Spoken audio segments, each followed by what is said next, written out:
Hi guys, welcome back to my kitchen table and another one of my videos. And today, Vice Admiral Sloan and Commander Kel Karras of the 87th Task Force are both shaking hands.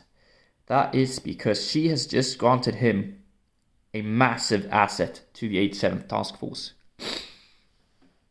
That asset being the UCS AT-AT. I thought I was going to make a video about this, but the thing is, it's too early for a new army video, and I feel like since it's not a new set, all the reviews have been done that can be done. So instead, I'm going to talk loosely about the UCS AT-AT and how we're going to implement this into the task force. And then we're also going to pretend like it's the year 2010 and give you guys the first ever update video for the channel. So we'll start with the updating. Earlier this week, I posted a photo where I showed you guys me building on something massive, and a lot of you tried to guess what it was. And I kind of felt disappointed when I got the answers, since I couldn't deliver on what you were asking for. Because a lot of you thought I was doing different iterations of a new capital ship. And yes, I do annually, and I have started working on sketching up some ideas and concepts of what I want to have as the next Navy ship for the Imperial naval part of the task force. And it is coming, but I'm still browsing pieces, and then you have to order the pieces and all that. So it will definitely be coming this spring, but I can't say quite when. But we're still a bit to go on that front. The next video we are working on is right now an artillery system for the task force, since that was a lacking feature. So I have built a artillery speeder that will be out next week with both instructions and a video for that. So I'm not going to spoil it in today's video what it looks like, but trust me, it's going to be pretty cool. So we have that coming out, and then we are going to talk about how we're going to rearrange the task force a bit. Because yes, the UCS AT-AT is cool, but since we like to structure this task force in a realistic manner, I just have a hard time putting the UCS AT-AT into the structure that we have right now, with the 1st Infantry Platoon. That is a motorized platoon using the Marauders and the Mod T. They're all filled up, they're ready to go. So they have their types of vehicles and they are all manned. Then we have the 2nd Airborne Platoon, which is mostly staffed.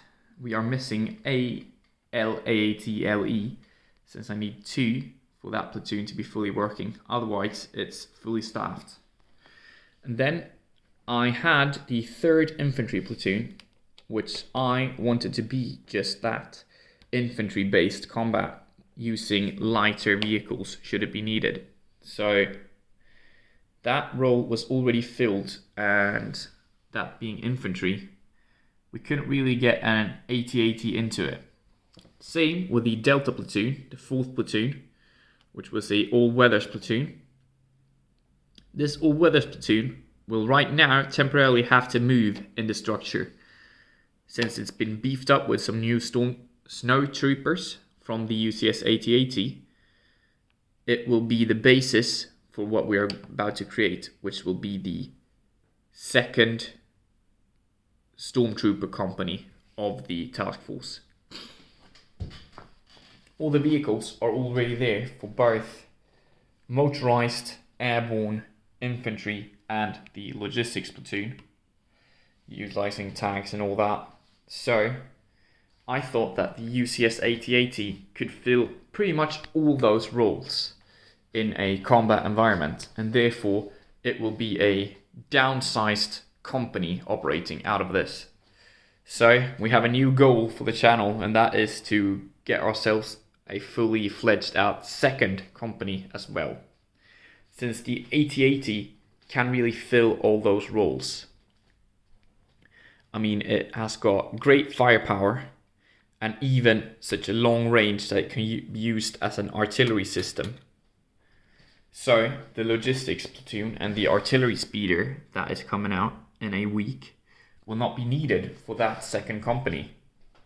The AT-AT already brings that firepower. If we move along to the back of the AT-AT, you already know that it can fit 4 snow speeders, and it has. So it will have its own little scout trooper squad as well. And then it has room for a lot of manpower, being at least 2 platoons worth of troopers, which is going to be filled out as well.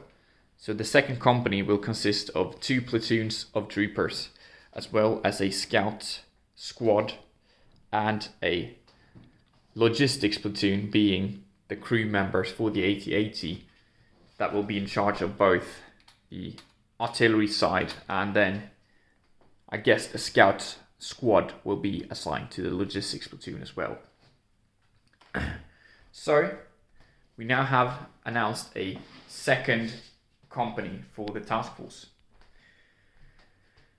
And then I'm going to show you guys just the size of the UCS AT-AT. It's been shown in reviews and all that, but I thought it might be interesting for you guys to see how it sizes up against some of the mocks I have made, since we have all the capital ships and all that. So here is the Dominant, which usually is a daunting experience to look at. I mean, a minifigure to the Dominant is still making this ship look massive, and it is minifigure scaled. So this would still be a massive ship, but the AT-AT absolutely dwarfs both the Dominant and the Presence. I didn't bring out the Iniquitous because it felt a bit too crowded on the table to have it. But yeah, here you have the perspective of just how tiny the Presence and Dominant look next to it. And I mean, we shouldn't talk about the light vehicles such as the LIST, since it can literally just, it becomes a fly on top of the AT-AT. And that is just the reason why it will also be a part of a second company for the task force. So now you guys have got the first ever update video of the channel, and I promise there won't be many more in a while, since we are going to start planning and making new mocks, just like the content you're used to seeing and what you actually want. So stay tuned, and I hope you enjoyed this little bonus video. If you did, do leave a like, comment, and don't forget to subscribe, and I'll see you in the next video. Bye!